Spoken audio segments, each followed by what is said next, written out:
Bom dia, criancinhas! Tudo bem com vocês? Espero que sim. A gente vai para a segunda parte da nossa aula sobre a interiorização, né, da colônia aí do Brasil e a formação das fronteiras. Na verdade, nessa segunda parte aí, nós vamos ver como se consolidam, né, as fronteiras aí ao longo dos séculos 17 e 18 no Brasil, tá? E como se dá a ocupação, né, dessas terras a partir principalmente da atividade pecuarista, extrativista, né, no Brasil. Tá? Então, sigamos. Vamos falar então sobre a pecuária. Desde o início da ocupação do território, as pequenas pastagens eram abertas ao lado dos engenhos de cana-de-açúcar. Você pode acompanhar aqui pelo mapa, né?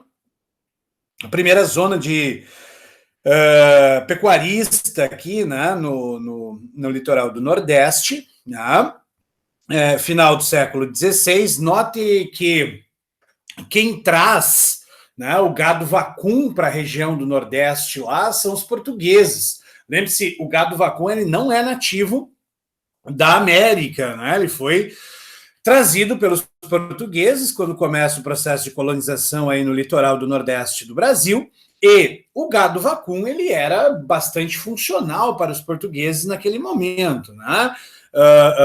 Ele servia tanto para a tração dos engenhos de cana-de-açúcar, como também para o transporte né, do produto da cana, né, dos canaviais até o moinho, né, transporte de pessoas também. Tá? Além do que, o gado fornecia carne, leite, couro para os engenhos aqui da região. Tá? Então, o gado, ao longo do século XVI e XVII, se proliferou, tá? De forma muito significativa aqui no Nordeste brasileiro, e, por vezes, ele começa a ocupar áreas que seriam destinadas à plantação de cana-de-açúcar. Tá? Então, como o gado começa falar, entre aspas, né, concorrer aí com o plantio de cana-de-açúcar, e o gado não interessava a metrópole, não interessava a Portugal, né? Porque lembre-se, o gado era para atender às necessidades dos engenhos de cana-de-açúcar aqui no Nordeste. Portugal irá proibir a criação de gado na faixa litorânea, que, século XVIII, Portugal proíbe que se crie gado nessa área, né, de plantio de cana-de-açúcar, empurrando para dentro, né, do interior do Nordeste, para a região do Sertão, né, a criação de gado, né? Pode observar pelo mapa que já no início do século XVIII nós temos ocupando, né, uma área bastante significativa aqui, mas no interior aí do Nordeste brasileiro, atualmente, obviamente, né? Depois seguindo cada vez mais para o oeste do território, ou seja, cada vez interiorizando mais, cada vez indo mais para o oeste, né, da área inicial da colonização portuguesa, ok? No sul, também nós temos essa produção pecuarista, nós temos a criação de gado. Lembrando que aqui no sul, quem começou a implantar, quem trouxe o gado vacum foram jesuítas espanhóis, que se estabeleceram em toda essa área aí do que hoje é a fronteira oeste, né, no sul do Brasil. Eles vão trazer o gado ali pelos mesmos motivos que lá no Nordeste servia, né, de suporte para as missões jesuíticas, que nós já referenciamos diversas vezes neste ano. Tá? Essa pecuária no Nordeste, gente, né, ela começará, como havíamos dito, né, para atender às necessidades do engenho, mas com a proibição de Portugal, né, da criação aí de gado no litoral, nós teremos uma interiorização. A galera vai para o sertão do Nordeste para criar o gado vacum. Tá? Essa penetração ela acontece seguindo aí as margens dos rios São Francisco e do rio Parnaíba, porque, obviamente, esse gado precisa se hidratar, precisa de água. Tá? Vão em busca de pastagens, muitas áreas, inclusive, ocupadas por povos indígenas aí na região né, do sertão do Nordeste, onde você tem conflitos entre os chamados vaqueiros e esses povos indígenas, sendo que os indígenas acabam sendo expulsos daquela região e vão cada vez mais para o oeste. Por isso nós temos aí uma incidência muito grande de indígenas, né, e de nações indígenas na região do Pará, da Amazônia, né, em direção ao Acre também, tá? Todo o norte do Brasil aí, por esses motivos, entre outros, obviamente. A criação de gado, gente, ela vai crescer de forma muito significativa. Por quê? Porque ela não precisava de muitos investimentos. Tá? Normalmente, a mão de obra destinada à criação de gado, ela era livre. Né? Por quê? Um vaqueiro, o que ele precisava? Ele precisava de um cavalo, né? Uma mula, um meio de transporte. Ele precisava de água, alimento, né, uma arma para se proteger. Se você desse isso tudo a um escravo, muito possivelmente, né, ele não voltaria, né, só se fosse problemático, né, não teria por que voltar, você, né, fugiria, óbvio. Então, por isso, a incidência maior será de mão de obra livre. Obviamente que, né, em uma exceção ou outra, algum vaqueiro deveria ter escravo e assim por diante. Tá? Por vezes também mão de obra assalariada, pelos motivos pelos quais falei anteriormente. Né? Se você desse essas condições todas a um escravo, né, de transporte, alimentação, né, proteção, ele não deveria voltar, né? A carne ou né, o gado naquela região vai virar carne, né? Essa carne ela passará a atender principalmente a região produtora, né, de ouro lá nas Minas Gerais, né? O crescimento da pecuária no Nordeste estará diretamente relacionada ao crescimento da produção aurífera na região das Minas Gerais. Né? E a criação de gado lá, ela se dava para a produção de carne de sol, carne seca. A carne ela era salgada, né, para conservar mais tempo, né, ficar mais perecível, e além, né, dessa produção aí, né, de gado e a criação de gado, nós também teremos aí no Nordeste, além da cana-de-açúcar, só para a gente referenciar, né? Algodão e tabaco também produzidos naquela região. Tá? A pecuária no Sul, veja, ela é tremendamente importante para a gente entender a consolidação, né, da colonização no sul do Brasil. Tá? A maior reserva de gado vacum estava na região da Campanha Gaúcha, se você lembrar do mapa que mostrei anteriormente. Aquela região era uma região bastante povoada com missões. Quando os bandeirantes descem para caçar os índios naquele ciclo, né, de bandeirantismo lá, que nós falamos na aula passada, os bandeirantes entrarão em choque com os jesuítas, né? Haverá destruição, né, daquelas missões jesuíticas, e o gado que eles trouxeram, né, para dar suporte ali à missão ou à redução jesuítica, esse gado, após a destruição das missões, ele acabará né, se espraiando pela região da Campanha Gaúcha, né, pelos chamados pampas aí do Rio Grande.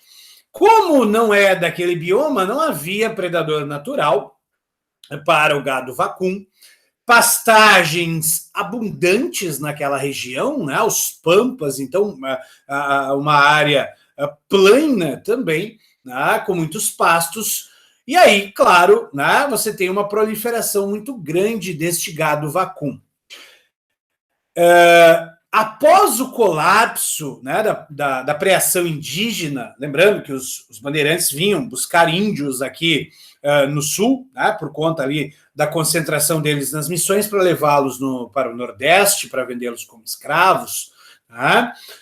Quando esse ciclo de preação indígena ele começa a colapsar, tá? Os bandeirantes, que já sabiam da existência de algumas reservas de gado ali na região, lembre-se, os vicentistas, eles, né, tinham aquele desenraizamento, né, havia uma pobreza muito grande lá na região de São Vicente. Então, quando tem o problema, né, a interdição novamente da apreensão indígena para vender como escravo no Nordeste, esses caras vão vir para o Sul em busca, né, do gado, né, do gado vacum, que havia crescido ali exponencialmente na região da campanha. E por que eles querem este gado? Porque eles tiravam o couro desse gado e vendiam o couro, né, ele era exportado para a Inglaterra. Lembre-se aí, século XVII para o XVIII, né, começava aí o incremento da indústria têxtil lá, e o couro servia, né, para a indústria têxtil lá na Inglaterra nesse momento. Então, os caras vinham, tiravam o couro do boi, né, a carne ela era descartada, porque não havia nenhuma fonte de sal muito significativa ali no Rio Grande, não havia um descoberto ainda, então não tinha como produzir a carne seca ali na região, né, posteriormente chamada de charque, não tinha como dar esse destino à carne, então ela acabava sendo descartada. A mão de obra também, nesse ciclo de extração de couro, ela era mão de obra livre, pelos mesmos motivos que nós vimos lá no Nordeste, né? O cara precisava de um meio de transporte, de arma, de mantimentos, porque eles ficavam, às vezes, 1, 2, 3 meses aí no Sul para depois voltar para a região de São Vicente com, né, uma quantidade significativa aí de couro para exportar, né? Ao longo do século XVIII, com o desenvolvimento da região mineradora, né, nós teremos aí o surgimento na região sul, tá, da criação de gado muar, né, a criação de mulas aqui.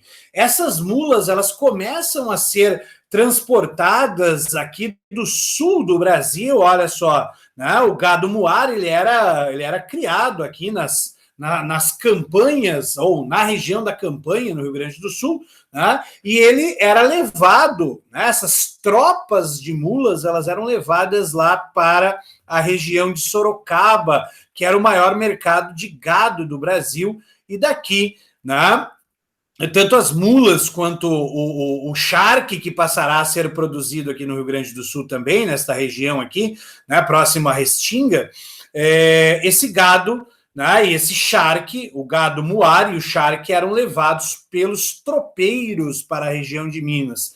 Lembrando, né, que eram chamados de tropeiros porque levavam as tropas de mulas lá para a região. E como é que se desenvolve a produção de charque no Rio Grande? Olha só, com o avanço da ocupação sul, a região de Pelotas, no leste do Rio Grande do Sul, né, vai se transformar aí na zona, né, de produção de sal, e por isso que é aquela região lá que vai se estabelecer as charqueadas, que são as instâncias de produção de charque, e que, notem bem, esta, né, tinha mão de obra escrava negra africana. Charqueadas eram chamadas de o purgatório dos negros, inclusive. Tá? Os caras passavam o dia inteiro ali, né, colocando o gado, né, ele era praticamente todo aproveitado, então tiravam o couro, que continuava a ser exportado, principalmente para a Inglaterra, abriam o boi ao meio, estendiam ele neste varal, né? São vários aí varaus, né? Este gado, ele era salgado. E o sal, ele desidrata a carne com auxílio do sol. E assim nós temos a produção do charque. Aqui a gente pode ver, né, algumas fotos, né, de charques sendo curtidos aí, né, aqui algumas fotos de charqueadas, né, aqui um desenho idealizando essas charqueadas aí na região interiorana do Rio Grande do Sul, né? Só para frisar mais uma vez, utilizava-se nas charqueadas mão de obra negra africana, tá? Além do que, a criação de mulas, mais tarde também começa-se a criar carneiros para tosqueia, para tirar lã, também para vender, né, para a produção têxtil aí. Então é mais ou menos esse o caminho da ocupação da região sul do Brasil. Tá? Para Santa Catarina, veja, a ocupação de tropeiro ela é muito significativa. Se a gente observar aqui, ó, o ponto 48 fica a cidade de Lages, né? O ponto 49 fica a cidade de Curitibanos e assim por diante. Muitas cidades em Santa Catarina vão se desenvolver por causa, né, da atividade do tropeiro. Tanto é que quando você for lá na Festa do Pinhão em Lages, ela acontece no parque de exposições lá do Conta Dinheiro, onde a galera parava ali para comprar e vender, para trocar produtos. Mais tarde, a Serra do Rio do Rastro, né, uma das grandes belezas aí de Santa Catarina, ela será aberta exatamente para ligar a região do Planalto à região do litoral aqui, para haver, né, a continuidade do comércio entre as regiões aí. Né? Em Curitibanos, nós teremos o Parque de Exposições do Pouso do Tropeiro, porque era lá que os caras paravam, então, normalmente, para descansar e assim por diante. Então, toda a região aí do Planalto catarinense, ele terá um tributo muito grande, né, à atividade tropeirista. Tá? E aí, nós teremos também, né, uma expansão para o norte. Foi bastante complicado para os portugueses, né, se estabelecerem nessa área. Digamos assim, a preocupação mais significativa de Portugal em se estabelecer na região norte se dará por causa, né, da invasão francesa lá a partir de 1612, a fundação do Forte de São Luís, que depois seria retomado por Portugal, e depois em torno do Forte de São Luís, fundado pelos franceses, que chamam qualquer coisa de Luís ou São Luís, né? Começa aí uma preocupação mais significativa em ocupar aquela área lá, né, do norte do Brasil.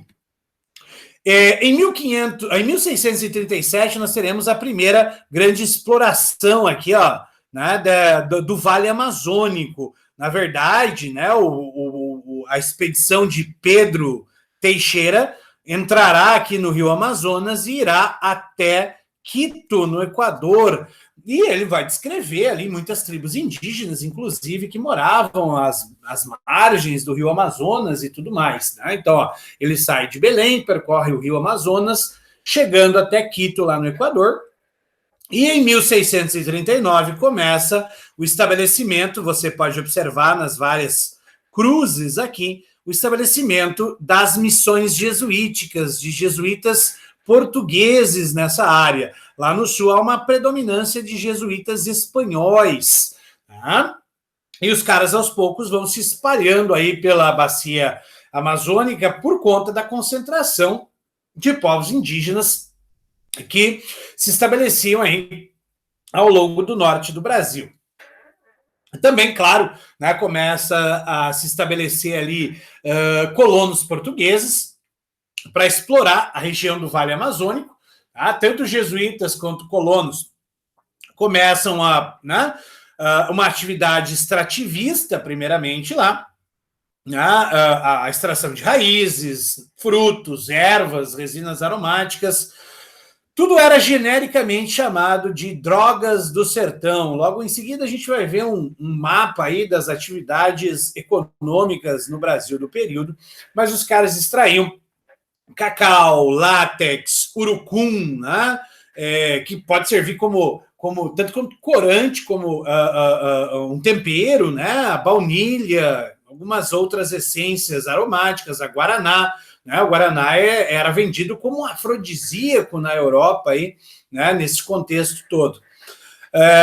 As especiarias elas não eram tão lucrativas quanto as que vinham das Índias, mas ainda assim era uma forma de obter, né, dividendos para Portugal, aí, né, a exploração da região, aí, né, não diretamente pela coroa, né, também haverá, mas pelos colonos portugueses. Agora, aqui no extremo sul da América, né, nós teremos no final do século XVII, tá? A tentativa de Portugal de ocupar o extremo sul da sua colônia, né? Veja, o tratado ali de Tordesilhas, ele era bastante poroso. Lembre-se que os bandeirantes estão passando ali constantemente. E durante o período de vigor da União Ibérica, que vai de 1580 a 1640, tá? Principalmente o Rio de Janeiro, São Vicente, vão estreitar os laços econômicos com a região do extremo sul da colônia portuguesa, né? Já entrando aí em áreas da Espanha, né? Os portugueses vão chamar o que hoje nós chamamos de Uruguai de Cisplatina, né? Ou seja, à direita do Rio da Prata, né?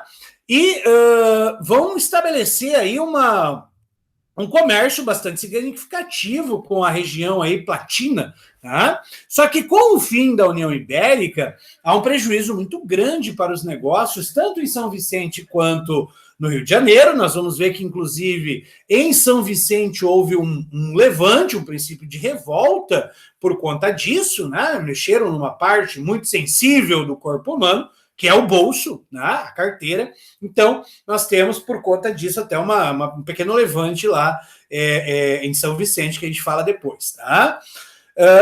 Tentando reverter esses prejuízos, Portugal vai se estabelecer aqui, ó, na margem direita, né, do Rio da Prata. Lembre-se, cis em latim, né, direita, então, à direita do Rio da Prata, né, fundando a colônia do Santíssimo Sacramento, bem de frente para Buenos Aires, bem de frente para o porto de Buenos Aires, e diversas e diversas vezes a colônia do Sacramento foi atacada pelos espanhóis, tentando debelar os portugueses dali. Os portugueses vão construir um grande forte, até hoje existe ali, né? A colônia do Sacramento é uma região turística do Uruguai, né, com muitas construções históricas do período e tudo mais.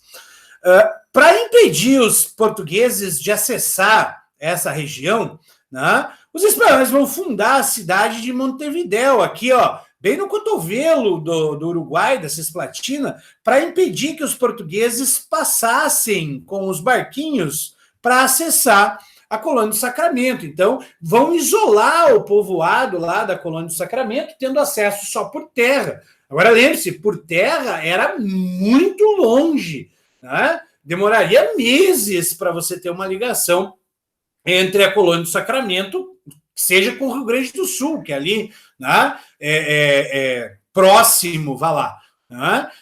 O principal meio de transporte à época, né, embora demorado para os nossos padrões, eram os barcos, era por via marítima. Tá? No norte, lá no litoral do norte também, né, a partir de 1584, há uma exploração aí de Portugal, a partir da capitania da Paraíba para o interior.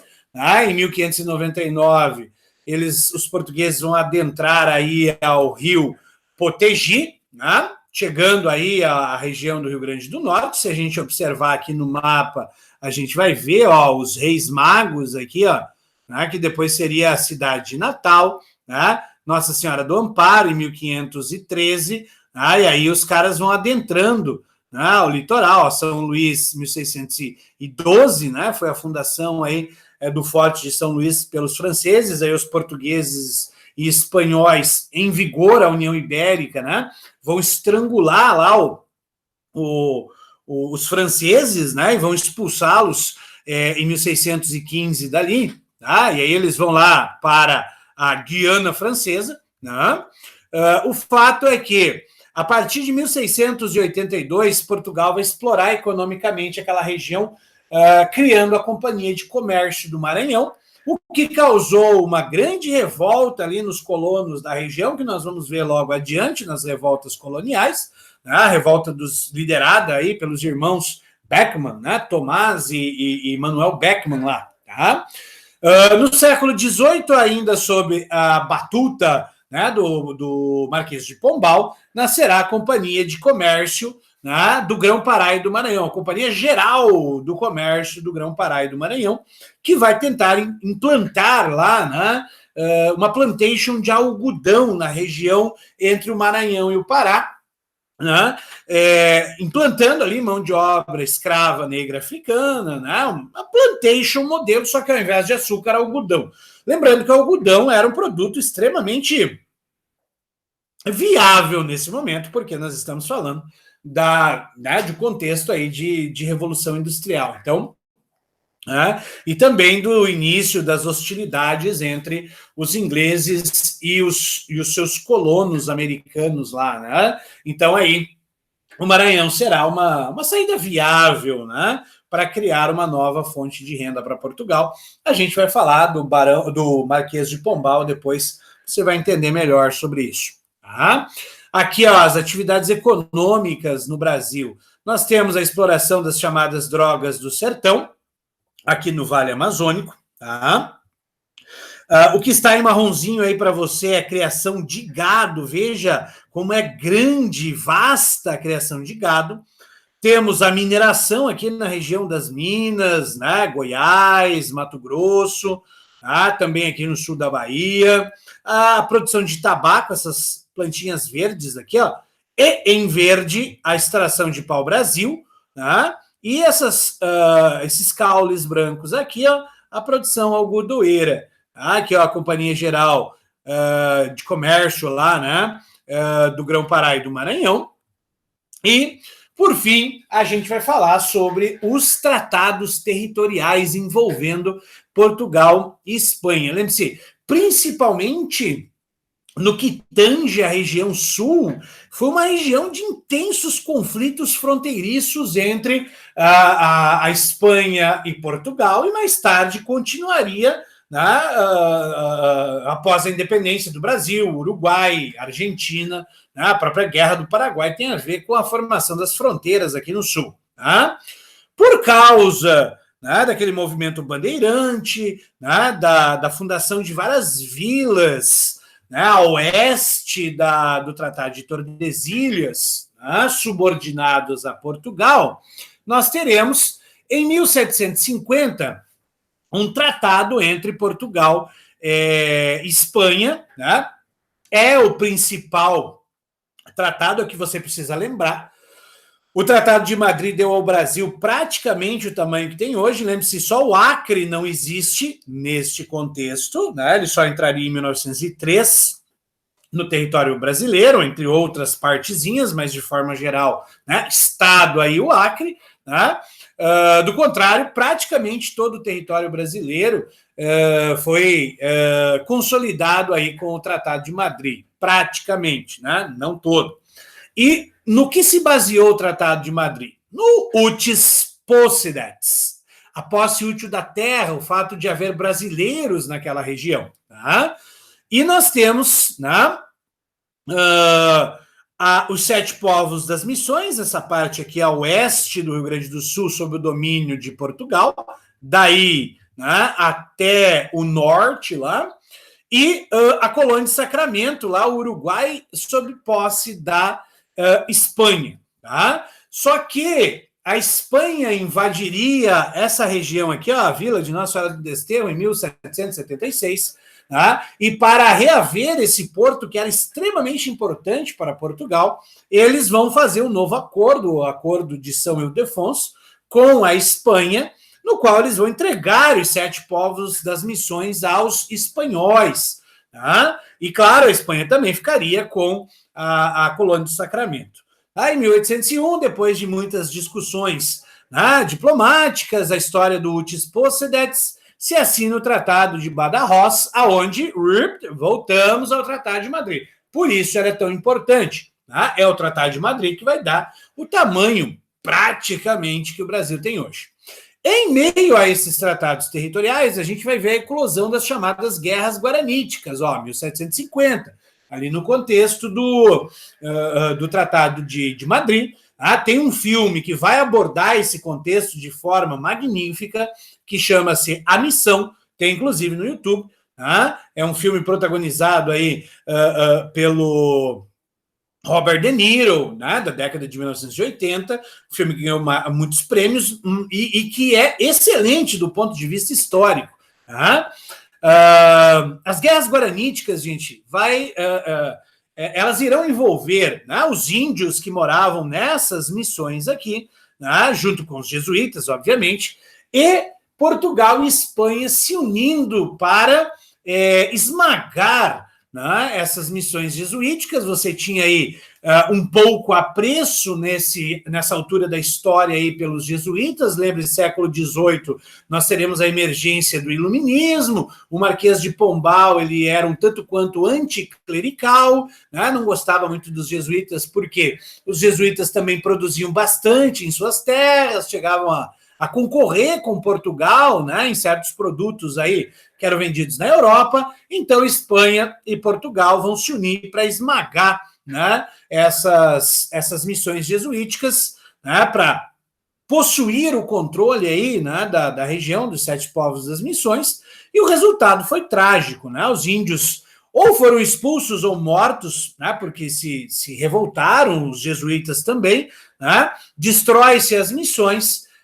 Resultado, índios massacrados, os jesuítas também, muitos morreram porque vão defender os índios, né? Outros fugiram para a Europa, né? Vão se abrigar lá na Itália, até porque você começa a ter uma perseguição aos jesuítas dentro de Portugal e dentro da Espanha nesse período aí, né? O primeiro-ministro Aranda, lá da Espanha, também vai começar a perseguir os jesuítas no bojo aí do iluminismo.